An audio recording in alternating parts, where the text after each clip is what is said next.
ఈరోజు I'm coming to the PPT. First ఆ white paper falls paper అని ఆధారాలు ఒక 4-5 మీ ముందు పెట్టాను. దానిలో ఉన్న తప్పులు చూపించాను. Now I'm coming to the PPT. అయితే బేసికల్లీ అధ్యక్ష, సభలో ఒక మంచి సాంప్రదాయం ఉండాలంటే అధ్యక్ష, బేసికల్లీ ఈ పీపీటీ ప్రభుత్వం పెట్టినప్పుడు ప్రతిపక్షానికి, ప్రధాన ప్రతిపక్షానికి కూడా పీపీటీకి అవకాశం ఇచ్చుంటే మేము కూడా స్పష్టంగా రాష్ట్ర ప్రజలకు అర్థమయ్యే రీతిలో చెప్పడానికి అవకాశం ఉంటుంది. కానీ బేసికల్లీ మాకు అవకాశం లేకపోవడం వల్ల వన్ సైడ్ ఆఫ్ ద వెర్షనే ప్రజలకు పోతా ఉంది, సభ్యులకు పోతా ఉంది. మా వెర్షన్ పోకపోవడం అనేది నిజంగా మాకు ఈ అవకాశం రాకపోవడం చాలా అన్యాయం, చాలా బాధాకరం. మా ప్రొటెస్ట్ను కూడా తెలియజేస్తూ అధ్యక్ష, గత 3-4 రోజుల నుంచి ఉత్తమన్న వారంటే నాకు కొంచెం చాలా గౌరవం. I respect him. సో ఉత్తమన్న గారు గత 3 రోజుల నుంచి అసెంబ్లీకి కూడా రాకుండా, మిత్రమా ప్లీజ్, యూఆర్ న్యూ మెంబర్, కొంచెం వినన్నా నీకు కూడా అర్థమవుతుంది. అయితే గత 3-4 రోజుల నుంచి అన్న సభకు రాకుండా బాగా ప్రిపేర్ అయితే అద్భుతంగా ప్రిపేర్ అవుతున్నాడు. ఈ నీటిపారుదల రంగాన్ని చక్కగా ఆవిష్కరిస్తారని నేను ఆశపడ్డాను.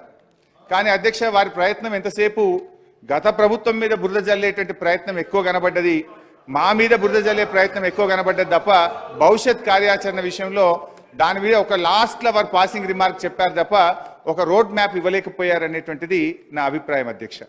అయితే వారు చెప్పిన దాంట్లో చాలాసేపు మా మీద మా తప్పిదాలు ఎత్తి చూపడానికి చాలా కష్టపడ్డట్టుగా కనబడ్డది. బట్ నేనేమంటున్నా అంటే అధ్యక్ష, మరి గత 2004 నుంచి 14 దాకా మీరు కూడా మంత్రిగా ఉన్నారు, శాసనసభ్యుడిగా ఉన్నారు. గత ప్రభుత్వం చేసిన తప్పిదాలను, ఆ 2004 నుంచి 14 దాకా జరిగిన తప్పిదాలు కూడా ఈ పీపీటీలో నిజాలు ప్రజల ముందు పెట్టుంటే చాలా బాగుండేది అధ్యక్ష.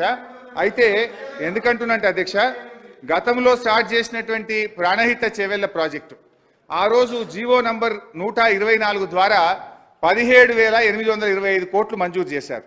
సంవత్సరంన్నర లోపే ఆ జీవోను మళ్ళీ మార్చి జీవో నంబర్ 238 ద్వారా 38,500 కోట్ల రూపాయలకు ప్రాజెక్ట్ కాస్ట్ పెంచారు.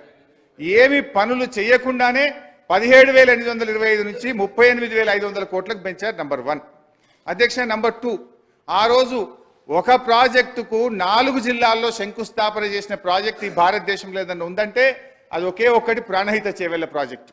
4 జిల్లాలో అప్పటి కాంగ్రెస్ ముఖ్యమంత్రి గారు జిల్లాకు ఫౌండేషన్ వేసి ఇక 4 ఏళ్లలో మీ కాళేశ్వరం ప్రాణహిత నీళ్లు వస్తా ఉన్నాయి, 4 సంవత్సరాల్లో తెలంగాణ సస్యశ్యామలం అవుతుందని చెప్పి మరి టీవీల్లో అడ్వర్టైజ్మెంట్లు, పేపర్లలో ఫుల్ పేజ్ యాడ్లు ఇచ్చారు.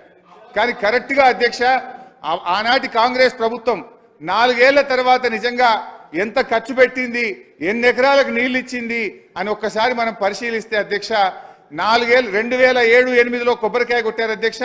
2012 నాటికి ఒక్కసారి మనం చూస్తే ఆ రోజు ఆ ప్రభుత్వం ఖర్చు పెట్టింది 168 కోట్ల రూపాయలు మాత్రమే ఖర్చు పెట్టారు. అంటే 38,500 కోట్లలో 168 కోట్లు ఖర్చు పెట్టారు. మొబిలైజేషన్, అడ్వాన్స్ అండ్ సర్వేల పేరు మీద 1,426 కోట్ల రూపాయలు బిల్లులు లేపారు అధ్యక్ష. అంటే పనిచేసింది తక్కువ, సర్వే, మొబిలైజేషన్, అడ్వాన్స్ పేరు మీద ఎత్తిన బిల్లులు ఎక్కువ. ఈ విషయాన్ని కూడా గౌరవనీయులైనటువంటి మంత్రి గారు చెప్పుంటే బాగుండేది అధ్యక్ష. అయితే అధ్యక్ష, tender percent I'm not yielding sir, this is not the way, let me complete sir. అధ్యక్ష అయితే ఈ ప్రభుత్వం అధ్యక్ష సార్, గౌరవ సభ్యులు హరీష్ రావు గారు ఒకటే సూటి ఆడుతున్నారు అధ్యక్ష. గౌరవ సభ్యులు సూటి ఒకటే ఆడుతున్నా. 2013, 2005లో శాంక్షన్ చేయబడి బచావత్ ట్రిబ్యునల్ ప్రకారం Srisailam left bank canal tunnel సొరంగ మార్గానికి 30 టీఎంసీ నీళ్ళు అలాట్మెంట్ ఉండి మేము అన్ని పర్మిషన్ తీసుకొచ్చి స్టార్ట్ చేస్తే 2013లో అప్పటికి మాన్యువల్ టన్నల్ 7.5 కిలోమీటర్లు పూర్తి చేసినాం. ఇంకా మెయిన్ టన్నల్ నడుస్తున్నది. నడిచే సమయంలో వరదలు వచ్చినాయి 2009. ఆ సమయంలో కొద్దిగా ఆగిపోయింది. ఆ తర్వాత మిషన్స్ రిపేర్ చేసినా అయిపోయింది. 2013 అధ్యక్ష వీడియోలు ఉన్నాయి, ఆయన కూడా మన వీడియోలు చూపించి గౌరవ సభ్యులు చూపిస్తాను నేను.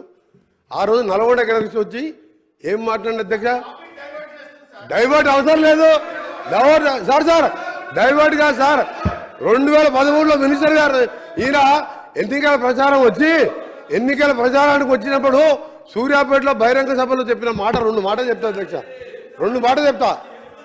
జిల్లాలో 2 పొడుగు మంత్రులు ఉన్నారు, ఆ సొరంగం కదులుతలేదు, రేపు తెలంగాణ ప్రభుత్వం వస్తుంది, గుర్తు చేసుకుంటా, ఇక్కడనే కూర్చుంటా, ఇక్కడనే పండుకుంటా అన్నాడు.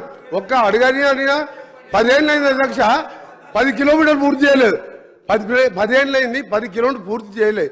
నిజంగా అది పూర్తి చేసి ఉంటే మాకు ఇవాళ గ్రావిటీ ద్వారా మాకు ఇవాళ రాయలసీమ లిఫ్ట్ ఇరిగేషన్ రాకపోతుండే, పోతిరెడ్డిపాడు కెపాసిటీ పెరగకపోతుండే, మా నల్గొండ జిల్లా ఇవాళ ఎండకపోతుండే.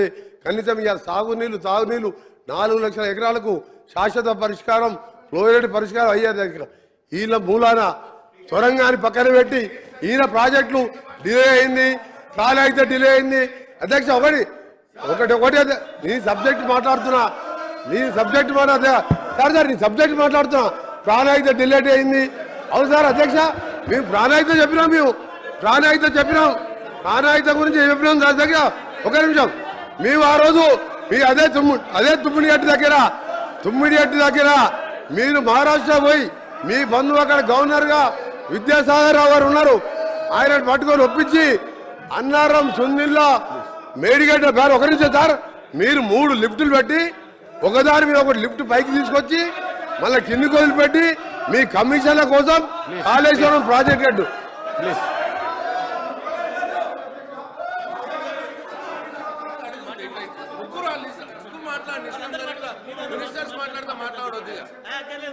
హరీష్ రావు గారు